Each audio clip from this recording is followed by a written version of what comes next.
No fire, no smoke, no sound, just a tiny metal box lifting off a dead world, 238,000 miles from home, carrying 2 human beings.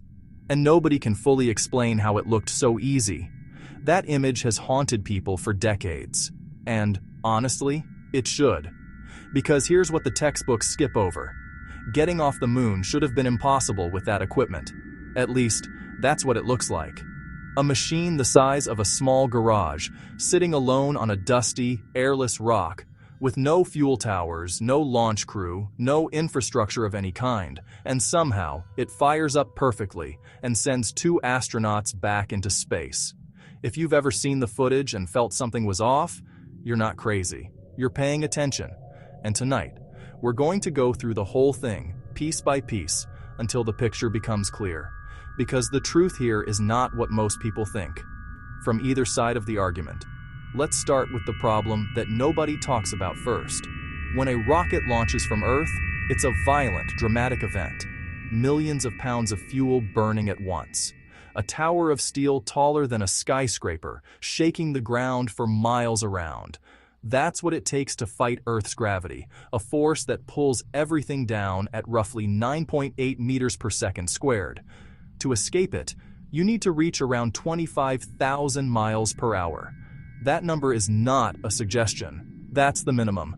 Go slower and gravity wins. You fall back. So when people look at the Apollo footage, a small, spindly-legged vehicle sitting quietly on the moon, they feel the math doesn't add up. And that feeling makes sense. On Earth, it wouldn't add up. But the moon is not Earth. The moon has 1/6 of Earth's gravity. That single fact changes everything. To escape the moon's gravitational pull, you don't need 25,000 miles per hour. You need roughly 5,400 miles per hour. That's still fast, that's still serious engineering. But it's a completely different challenge. You need far less fuel, far less thrust, far less machine. And there's something else the moon doesn't have. Atmosphere. On Earth, a rocket has to push through tons of air resistance. Every inch of altitude it climbs, it's fighting the sky itself. The moon has none of that. In a vacuum, with low gravity, even a small engine can do remarkable things. The physics doesn't just allow it, it almost invites it. But here's the part that answers the visual mystery. The part that changes how you see the footage. The lunar module was not one vehicle, it was 2. The bottom half, called the descent stage, was responsible for landing. It carried the landing legs, the landing fuel, and all the equipment the astronauts needed on the surface. It was designed to stay. It was never coming home. The top half, the ascent stage, was the part that mattered for the return. Smaller, lighter, built for one purpose only: getting off the moon. When it was time to leave, the astronauts didn't need a launch pad because they were already standing on one. The descent stage, still sitting on the lunar surface, became the base, the platform. The ascent stage simply detached and fired upward from it. No countdown tower, no ground crew, just a controlled explosion of fuel in a vacuum, pushing a relatively light vehicle away from a world with weak gravity. Clean, quiet, terrifyingly simple.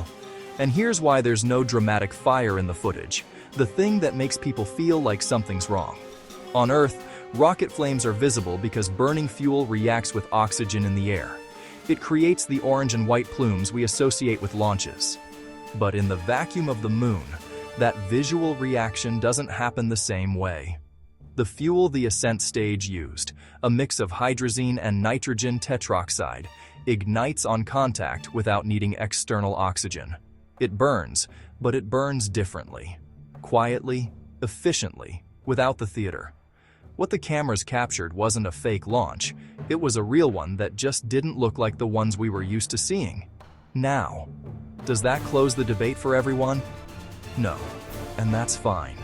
There are still people who look at the whole Apollo program and feel the gaps are too wide to ignore. The radiation from the Van Allen belts, the waving flag in a vacuum, the missing original tapes. These questions have answers too, but they deserve their own conversation, their own time. What matters tonight is this. We live in a world where the most extraordinary things are often dismissed because they look ordinary, and the most ordinary things are doubted Because they look wrong. Two humans landed on the moon and drove a small engineered machine off its surface. The bottom half is still there, sitting in the lunar dust, quiet, alone, waiting for the next visitor who bothers to look up and ask the right questions. That's the version of the story that makes me stay up at night. Not the conspiracy, the reality. Because if humans really did stand on that surface with 1960s technology and come back alive, what else have we already done that we've somehow forgotten to be amazed by? The footprints are still there. The question is whether we are. Subscribe to the channel